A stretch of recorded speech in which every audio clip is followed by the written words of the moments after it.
Chinese New Year is around the corner. I do think it's quite meaningful also to use this change of year as a time for introspection, where we see in which areas are we good already, and in which areas is there room for further improvement. And that as self-assessment can then set the tone for the coming year, where one makes kind of an aspiration or a determination, at adhitthana, we call in Bali.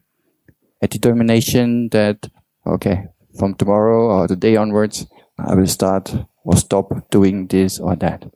So in this way, trying to develop some qualities that you find are useful or some skills that you identify as beneficial in your private life. However, can you develop all skills? I see some people may be very good in doing things or carving or music. Others feel it's nothing for me. I'm not gifted in this area. So sometimes we might have some hesitancy in trying to acquire a new skill because we do not perceive ourselves to be particularly gifted in it. But is it true? What do you think, how many percent of the skill set of any expert in a field, so he's a really good musician, how many percent do you think is talent? And how many percent is hard work, exercise, practice, again and again? Actually, they did some research. They asked experts in different fields, and they all say 99% is hard work, and then maybe 1% is talent. Maybe that distinguishes between the number one, the one who wins the Olympic gold medal, compared to others who are also very good in it, but maybe don't have that extra edge. So it's only a tiny percentage where talent comes in as a factor. And you can get very far with diligence, persistence, and putting in the hours and the effort. So it's kind of, on the one side, it's sobering, but I think it's also very empowering because it shows we can achieve things even in areas where we perceive ourselves to not be maybe particularly gifted. But if this is something that interests you and you want to develop, it can be done. And you can get very far. And the distinction between being a gold medal, Olympic gold medal winner, or just very, very, very good is kind of minor, right? Because if you want to learn a language, you're not trying to be the best speaker of that language ever. Or when you want to do some exercise, it's not that you want to become Mr. Olympia or Miss Universe. So most people do some exercise in order to be in good shape, but not with the aspiration to be the number one. And that is fully within your capacity to improve, to develop, make a better version of yourself. Not to become somebody else, but to become a better version of yourself. But actually, they did some research. There's a psychologist from Stanford University. Her name is Carol Dweck from psychology department of Stanford. And she studies human motivation. And she spends her days basically diving into why some people succeed and others don't. And what degree of success is within our control to foster progress and success. Her work shows very much that the power of our most basic beliefs, our belief system, our views about ourselves have a huge influence, a huge impact on whether you will achieve a certain goal or not. It's kind of interesting. So it's not just what you do, but also what you believe you can do. So whether conscious or subconscious, our mindset strongly affects what we want and whether we succeed in getting it. So much of what we think we understand of our personality comes from our mindset. Personality like, oh, I'm an angry type, or I'm a greedy type. That's just my nature. I cannot change that. So this is a kind of mindset, a fixed mindset. I cannot change that. That's who I am. I've always been like this, right? I've always been short-tempered. A person might think, that's who I am. I cannot change that. this mindset very much influences whether you can change or not. So this can prevent us from fulfilling our full potential. In her book, Mindset, The New Psychology of Success, she explores what are the consequences of thinking that your intelligence or your personality is something you can develop, as opposed to being something that is fixed, like a deep-seated trait, thinking, I cannot change. So what's the consequence of that? According to her, your mindset can determine everything. And she distinguishes between two major types of mindset. The first one is called a fixed mindset. And the other one, the opposite, is a growth mindset. Fixed mindset and growth. So what is this static, fixed mindset? If a person believes that his or her qualities are unchangeable, you will want to prove yourself correct over and over rather than learning from your mistakes. So for example, if the person makes a mistake about something, he will say, you see, I can't do this. I told you already. I'm not good at this. It's a very typical way of look at it. If a person has in a certain area a kind of fixed mindset, I'm not good at that. I already told you. So not even trying to learn from the mistake. It's just a confirmation. Every mistake becomes a confirmation. I'm not good at this. And in this way, of course, there's no reason felt to make effort and improve. So this is what we mean with a fixed mindset. Whereas a growth mindset would be the understanding that, she says, the hand that you are dealt, the cards that you're given at birth, basically, your genetics, your background, is just a starting point of development. This is not set in stone. Your genes do not determine who you are. It's a starting point, but then you have to develop from there. So the growth mindset is based on the belief that your basic qualities are things that you can cultivate through your efforts, that you can change and improve for the better. So what do you think in our Dhamma, Buddha's discipline?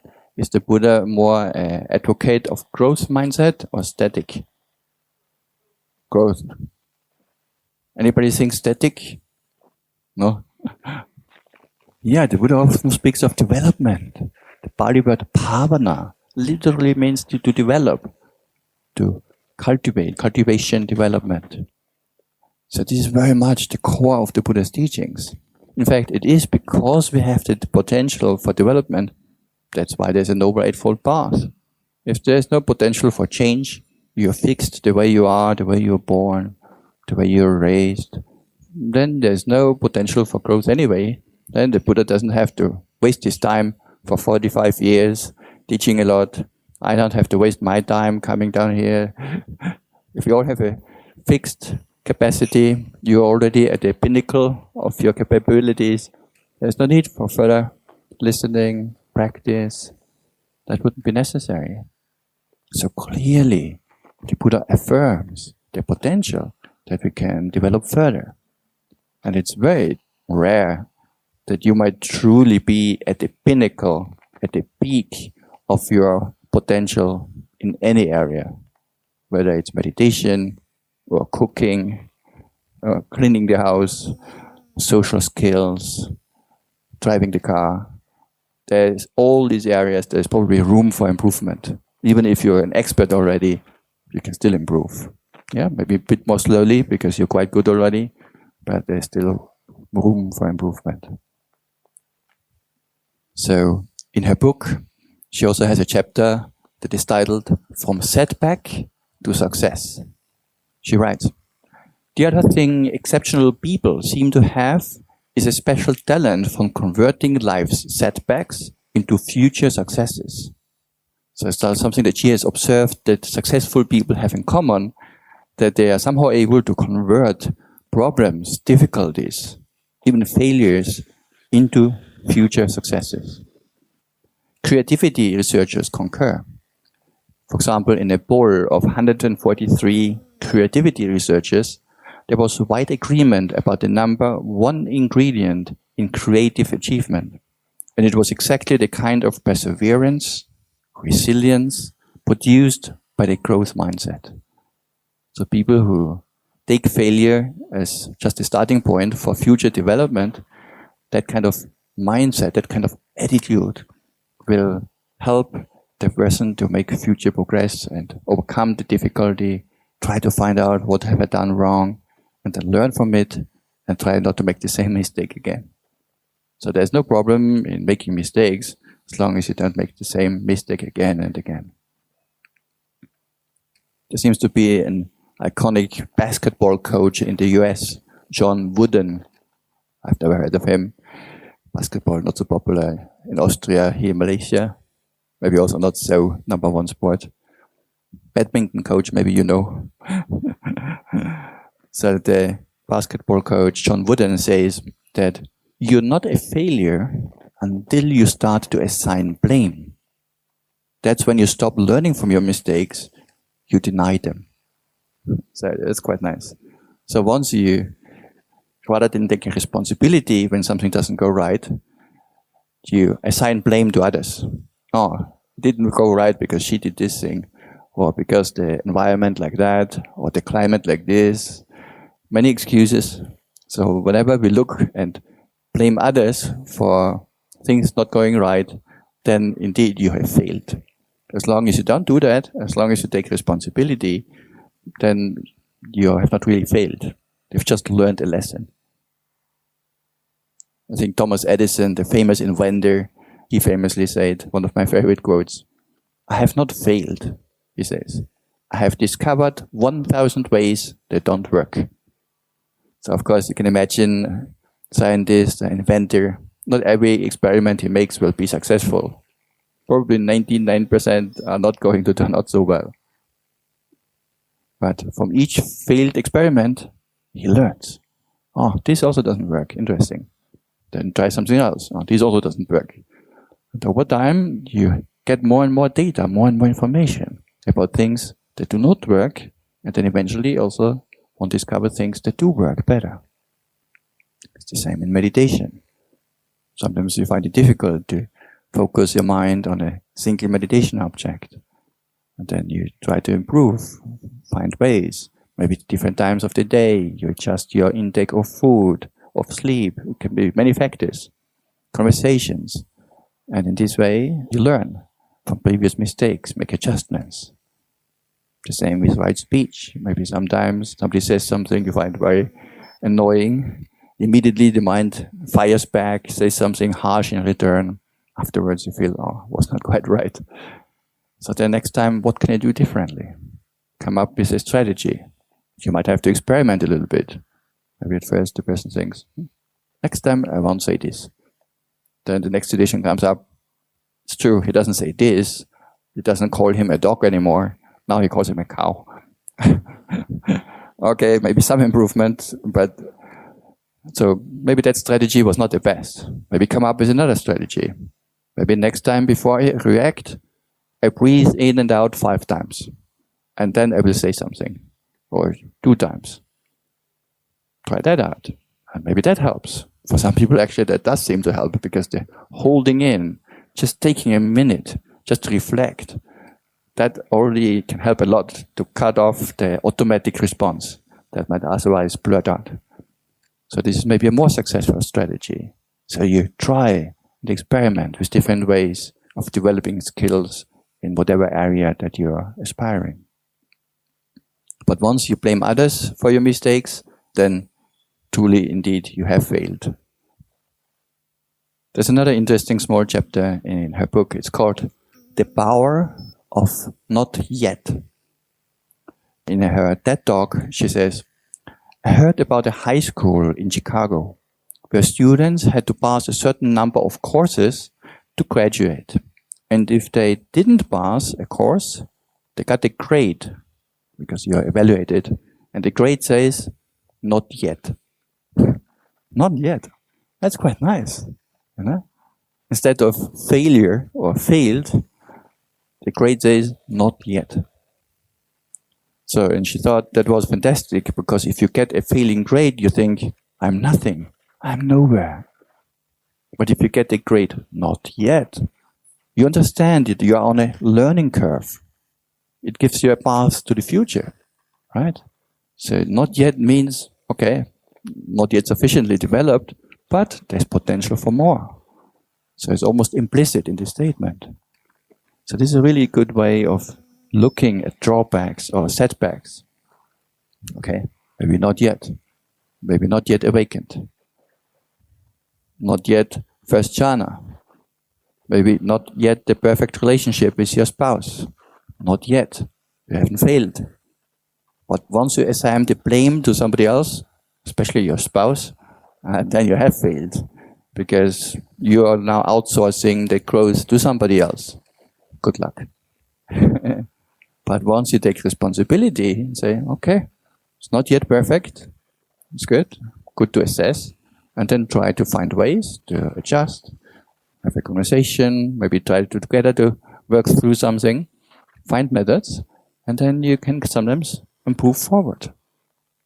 So the not yet is a really useful way of looking at things.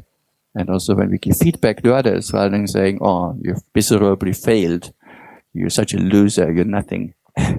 Maybe we don't speak with others like that, right? But sometimes you speak to yourself maybe like that. So outside, we try to be kind to others, but sometimes we are very judgmental towards ourselves. So there's no need to speak to yourself like that either. If you have not succeeded in something, not yet succeeded, that's good to understand, and then learn from that and improve. So this is a growth mindset. You're looking for growth. You're not fixed. Oh, I can't do this. Give up.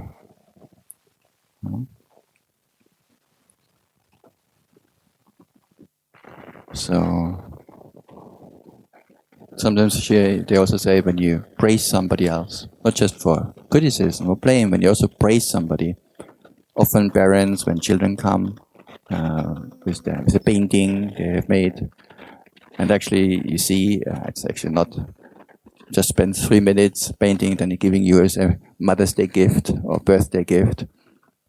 If you praise that very much, the child just learns that compliment, that praise actually has not much value, because he or she knows, didn't put in any effort, just quickly paint something, oh, the mother is so happy.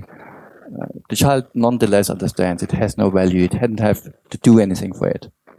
But if he has put in a lot of time, a lot of effort, a lot of heart into it, even if maybe the picture is not a Picasso,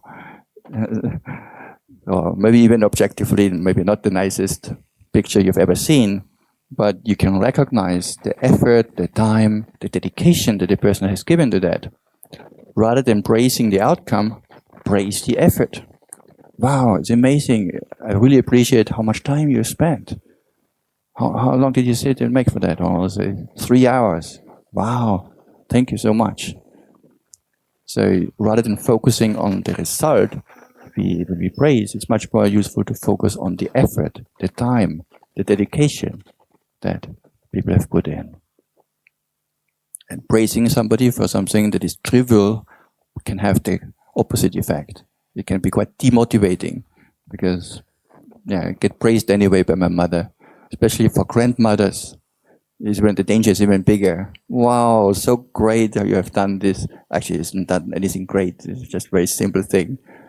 Of course, we want to be kind, but if you want to be truly kind, you also need to be honest.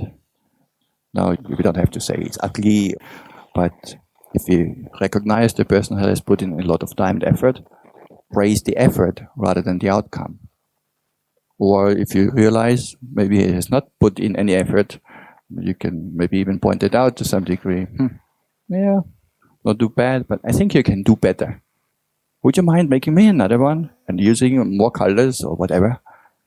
So in this way, encouraging the person, I think you can do more, you can do better. So kind of challenging each other to bring out the best in others. So maybe just to finish this off, there's a small overview where there's an interesting chart where it displays the two mindsets on the left side and the right side of the brain. And it explains the different categories, how a person with a fixed mindset reacts to certain situations, and how a person with a growth mindset reacts to the same situation. Maybe I'll try to read out for you. The fixed mindset personality thinks that intelligence is static. It's given at birth and it cannot be influenced. The person with a growth mindset perceives, even intelligence is up for grabs, can be adjusted with training, with practice, maybe solving puzzles, logic exercises. So this is one way. And the fixed mindset, generally speaking, leads to a desire to look smart and therefore a tendency to maybe project some qualities but without really having them. Because it's more about appearing good rather than seeing a potential for truly improving. Whereas the person with the growth mindset, when there's a challenge, that leads to a desire to learn and therefore a tendency to grow. So with challenges, the fixed mindset person will want to avoid them at all cost. Anything difficult, no, I cannot do that. Maybe you can do it. Go ahead. Always try to let others do it, not because they are lazy necessarily, because the person truly doesn't believe can do it. Whereas the person with a growth mindset also knows, maybe I'm not yet there, but he embraces the challenge.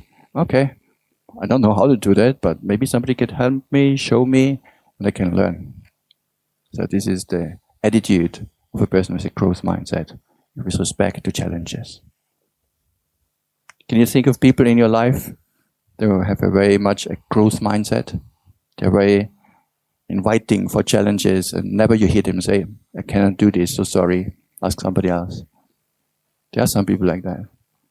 And there's also the opposite category of those, whatever you ask them to do or to help, even things that they seem to be quite capable, they would still often feel, no, actually, I'm not good at that.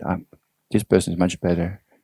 It's not that they just want to pass the buck, and that also exists, but it really often comes from a true low self-esteem, but also self-evaluation of one's own potential.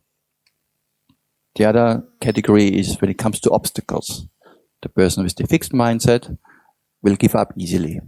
So maybe he does start to do a certain challenge or a certain task, but then some difficulty comes along. I cannot do it, you see. I told you already before. I tried it. It doesn't work. Give up. Whereas the person with the growth mindset, he or she will persist in the face of setbacks.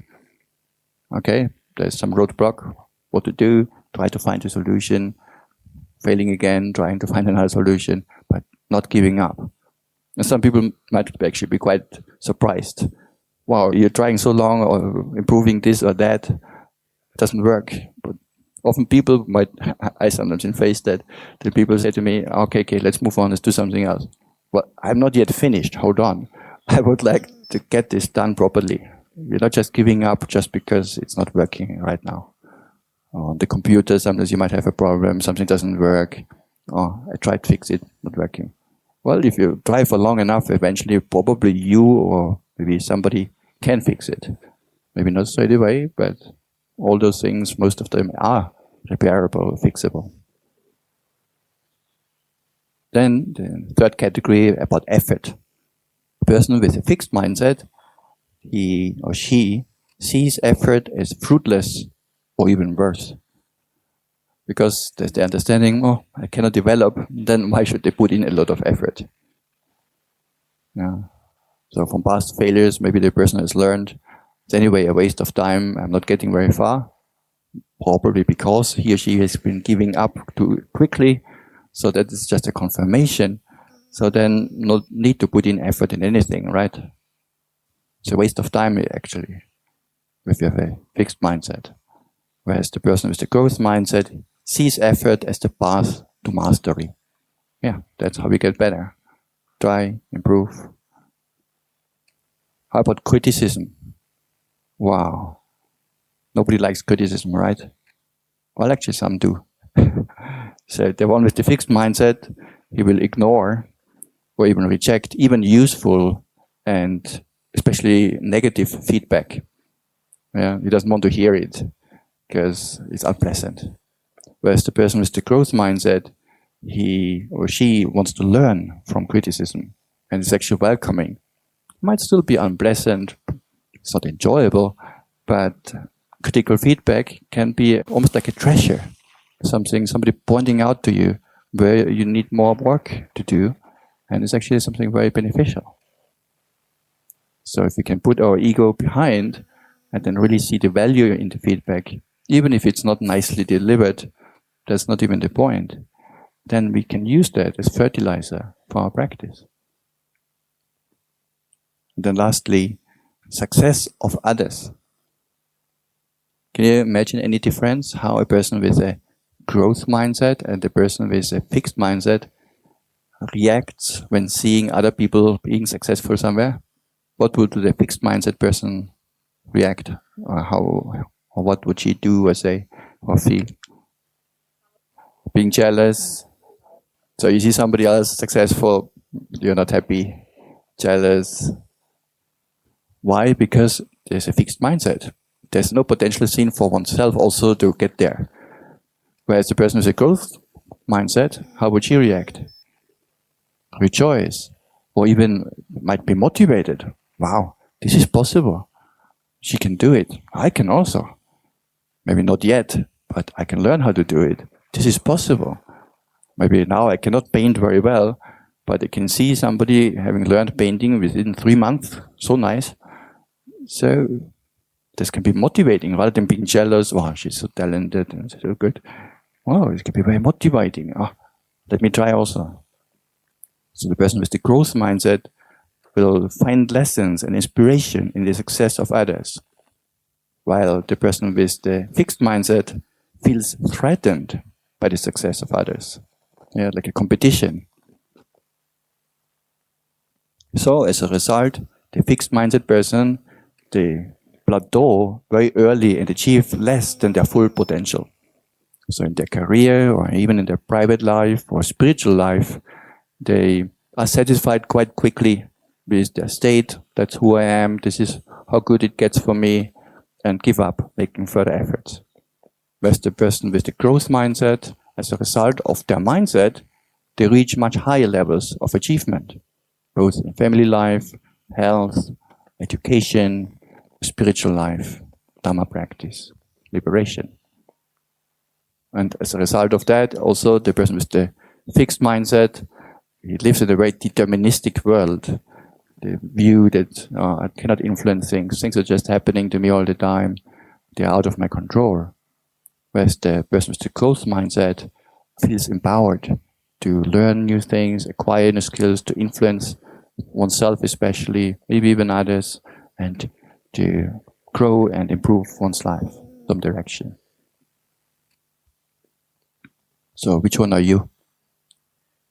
Actually, it's not an easy question, because very rarely somebody will have a growth mindset in every area, or a fixed mindset in every area of life.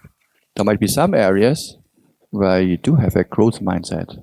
Maybe something that you like to do and somehow you got good at it, so you can say, I can be quite good at doing this, and you enjoy it. Whereas there might be other areas where you don't see much potential and you have given up already, and you would rather give the task to somebody else. You might even want to be good in it, but you don't think you can. It's not laziness. It's just seeing a lack of potential in oneself. So for the Buddha, we already assessed he seems to have a growth mindset, right? Even before his awakening, the Buddha, there's the passage where he meets this teacher Alara Kalama, and then later also Uttakarama Buddha. And he goes there and wants to learn their teaching. But even that is already a sign of a growth mindset, right? You go to somebody to learn something, it's already a sign that you see potential for growth. Otherwise you wouldn't seek out a teacher. And then he even reflected, this Uttakarama Buddha has faith, energy, mindfulness, concentration and wisdom. I also have these qualities. So therefore, let me practice. I can maybe also master the same skill as he has developed, this high states of concentration, of the formless attainments, high states of samadhi. So he first reflects, he has certain qualities, but I am also a human being, and I also have already some practice. So he assesses that and says, yeah, I can also do it. Or even on the night of his awakening, the Buddha famously contemplated, I will not get up from this seat, even if my flesh and blood dry out and the sinews and only the bones remain. I will not get up from this seat before I've attained awakening. We're lucky he did it. So don't make this determination yourself, otherwise it will be difficult here. But no, actually it is a determination. The Buddha says to the monks also, it's the kind of commitment that it takes sometimes to achieve something great. So clearly the Buddha had a growth mindset. So then we can actually self-assess in which areas do we have, or do you have, a growth mindset, and in which areas maybe more of a static mindset. We just go through the categories and you give your own answer in your own mind. Let's start with sila, with virtue. Okay? Maybe for a layperson, the 5 precepts. So maybe sometimes you can see, yes, you can keep the 5 precepts quite okay, but then there's also some areas where maybe when the mosquito is landing on your skin, you become impatient and slap it, or with ants or whatever, or sometimes misrepresenting the truth, whatever is your weakness in the 5 precepts, abstaining from killing, stealing, sexual misconduct, lying, intoxicants, alcohol and drugs. So, okay, maybe there's still room for improvement. So, if you look at yourself, do you have a growth mindset there? Are you acknowledging that you can get better if you put in a lot of dedication and effort? Or do you think, that's my nature, there's not much I can do. When a mosquito lands, I have to slap it. So in this way you can identify. Are you trying to find ways to improve? Or are you satisfied with the status quo? Thinking, so hard, so difficult. What other area can we check? Whether you have a growth mindset or a fixed mindset? Meditation. Yeah. Have you already given up? I think everybody has tried. So, have you concluded? Meditation, not so much for me. Maybe it's for these monks up in SPS. But my mind's so busybody, running around from one to the next. Very difficult. I tried already. It's not helping much. So yeah, that would be a sign of a fixed mindset. Whereas a person thinking, yes, it is difficult. It's true, my mind is a busybody. But these guys have developed their minds. The Buddha has done it. Many of my teachers have done it. I am also a human being. I have 1 head, 2 legs, 2 feet. There's nothing that prevents me from doing that. Let me give it a try. Let me try more. Let me develop skills, find out how they did it, and then with persistence, improve. This would be the sign of a growth mindset. How many of you have a growth mindset about meditation? Few only. So sometimes actually it's not the lack of your skill. It's the lack of your attitude or the lack of dedication and acknowledging, yeah, something can be difficult, but it can be done. If you want to become a bodybuilder, it's also not happening overnight. Today you start exercising and tomorrow you run around with big muscles. Or if you want to lose weight, it will take time. So the same way, meditation, the development of the mind, takes time. Other areas, cooking. Some people are very good cooks, others are not. Maybe cooking, not for me. You think, I don't have what it takes to cook. I don't have that patience or the interest or whatever it is. Other people are thinking, oh well, okay, maybe I'm not the best cook yet, but I can learn, I can improve. Now, of course, if an area is not your interest to begin with, it doesn't mean that you have a static mindset, because not every area is even necessary to cultivate. If you have survived until now, probably it means you can cook well enough. You have not been starving and you seem to be healthy enough, then probably your cooking skills are sufficient for your normal day-to-day purposes. But if you would actually like to give others a treat from time to time, but somehow you find, I'm not a good cook, I'll ask somebody else to do it for me, that could be a sign of a static mindset. because you want actually to do it if you would like to be good at it, but you think you don't have what it takes. So this is for self-assessment, of course. So you evaluate which one fits to me. Dhamma knowledge, learning the Dhamma. Do I know a lot already or not? If not, why not? Do you think it's too deep for me? I cannot understand. Maybe next life. Or you see, actually I could. Or maybe I will just take a bit more effort. Yeah, sure, it's easier to read the newspaper than the suttas. It's quite daunting, this big book sitting here looking at you. I'll come back later.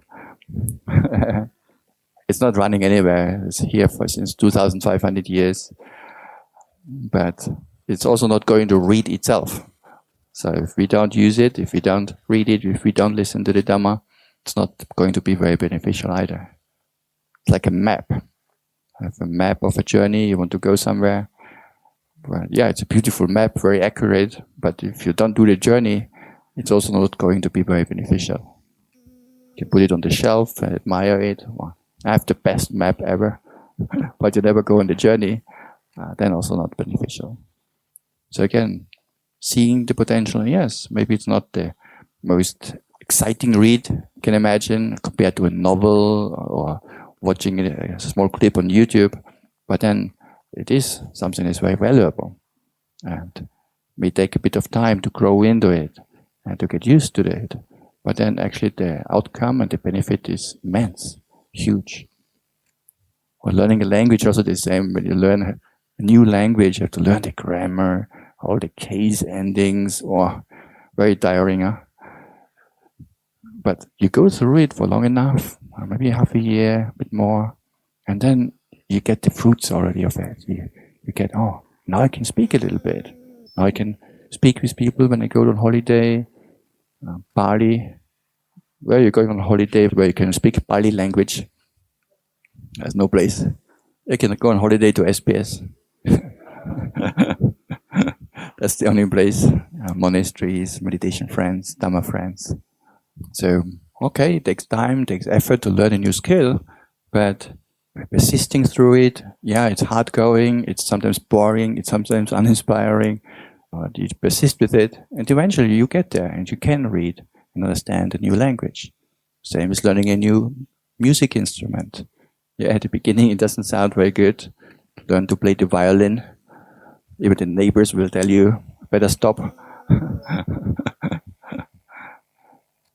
But with persistence and continuance and effort, you can get better. And then eventually the neighbors might even invite you. Can you play again this piece from Mozart? These Austrian composers are great. Come over. Bring Ariyadhammika along. He's also Austrian. You can give a Dhamma talk first. You do some background music. Maybe you can go to a performance. Other areas where we can improve. Right speech. Right? Yeah, sure, you might have some habits of speaking patterns that we have maybe even since childhood, some of them. Some of them we've picked up from our parents, from our household where we grew up, from our home. So certain automatic reactions might come through from time to time. But these things can be changed, can be adjusted. So a person who has a growth mindset might even sign up for a course or a workshop, something like nonviolent communication. Develop tools, actively pursuing different ways of expressing ourselves. And in this way, you can grow. Or do you think, that's how I talk? That's my style. Can I change that? I've always been speaking like this. You better take it or leave it. So some people also have that attitude. So there's a very static mindset. So yeah, there's little hope for improvement. And they're also right. I don't know who came up with this, but somebody said, whether you believe you can succeed or whether you believe you don't succeed, in both ways, you're right. You will be right depending on what you believe. Because if you believe you can succeed and improve, you will be able to do it because you will practice accordingly. And if you believe you can't improve, you're actually also right. Because you indeed will not put in the effort that it takes, proven right by not succeeding. Okay. Any other areas we can investigate? Other skills? Public speaking. Yeah. They did some research on that. Actually, it turns out they asked people. Many people are afraid of dying, afraid of drowning in deep water. So they asked people to rank what are their greatest fears. And public speaking ranks, I think, on number 2 or something. Of all the worst things that can happen in your life, having to go out on a stage and speak to a larger group of people, to an audience, is ranked very high in the most unpleasant things and most fearful things that people can think of. It's amazing, huh? Sometimes we wonder, why is that even the case? Why is that so intimidating? Actually, they have an interesting hypothesis in that, you see, evolutionary speaking, we used to live in small tribes of maybe 100 people, 200 people. You know each other. And it's important that you support each other because the survival of your small group will depend on supporting each other.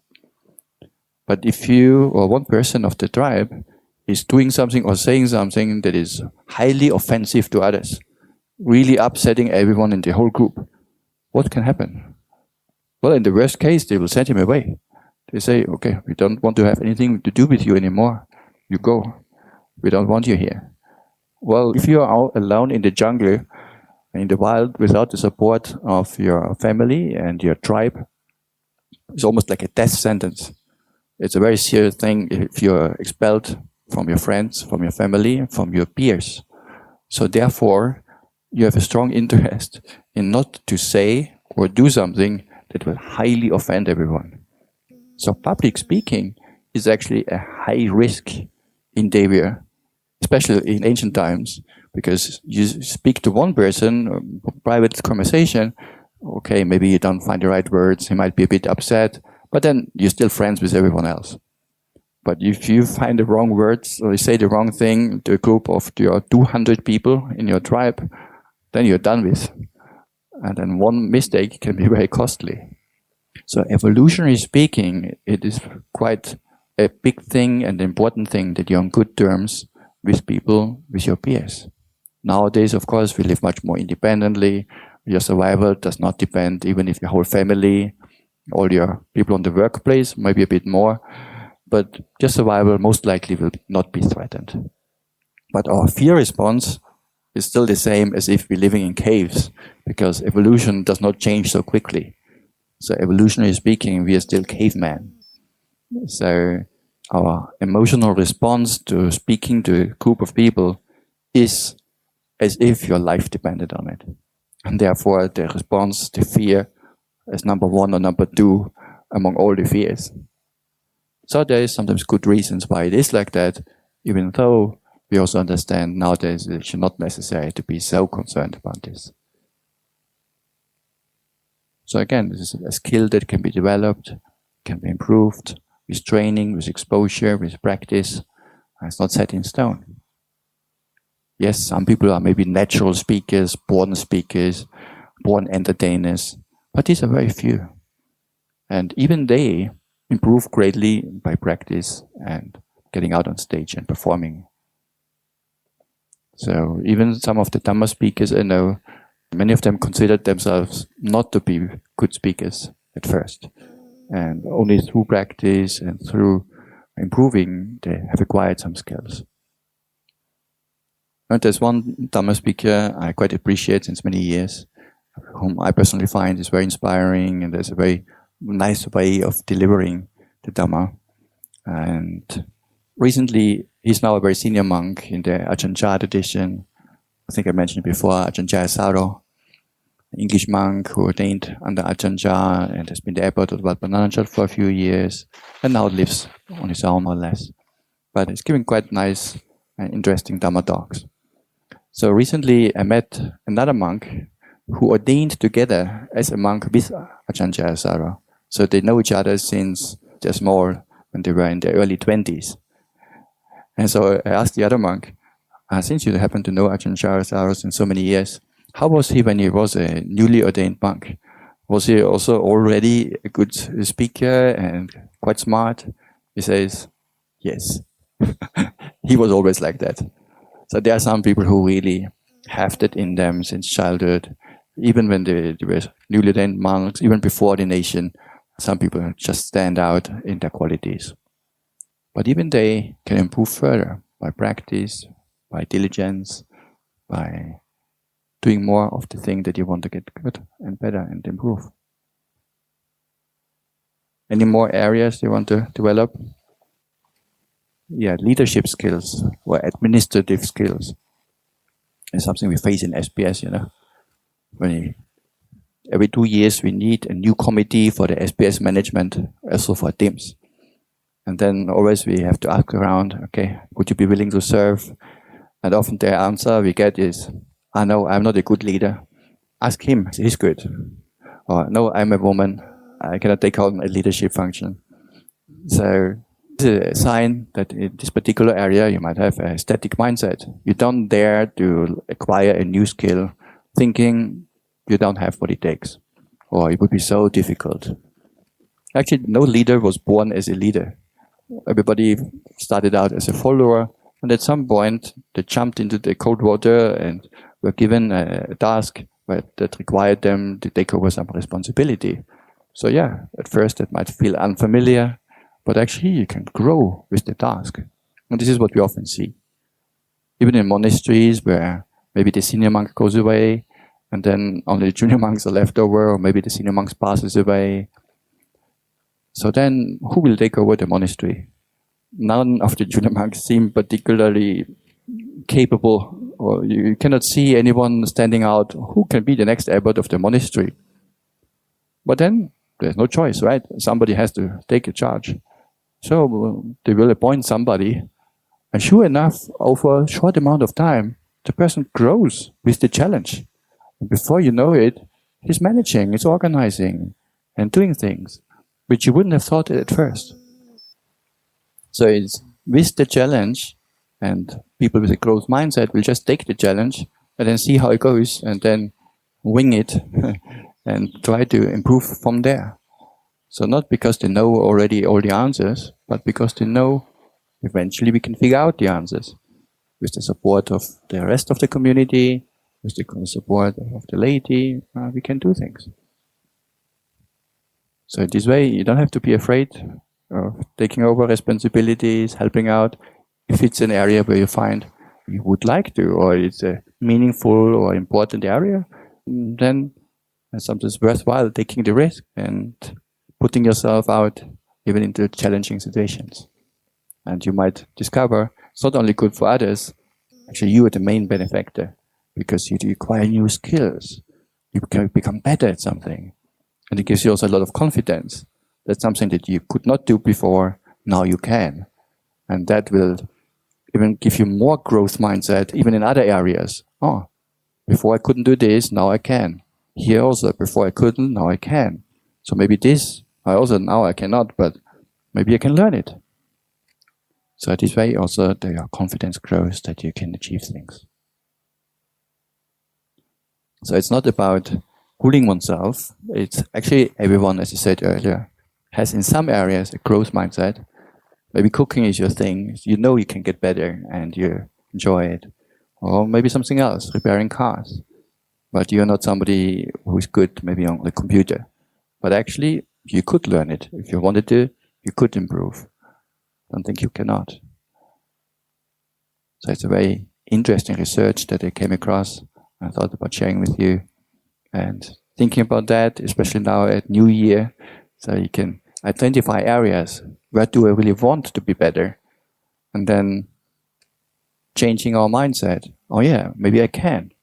Yes, it is important. Maybe it doesn't come natural to me, but I can improve. Others have done it. Why not me? Or maybe you get the support from somebody else who is good in that field. How are you doing it? How have you done it? Were you born like this? Most likely not. So people have also acquired this same skill. So in this way, we can use the success of others as a source of inspiration, of motivation, rather than something that we feel jealous about. Okay, give it a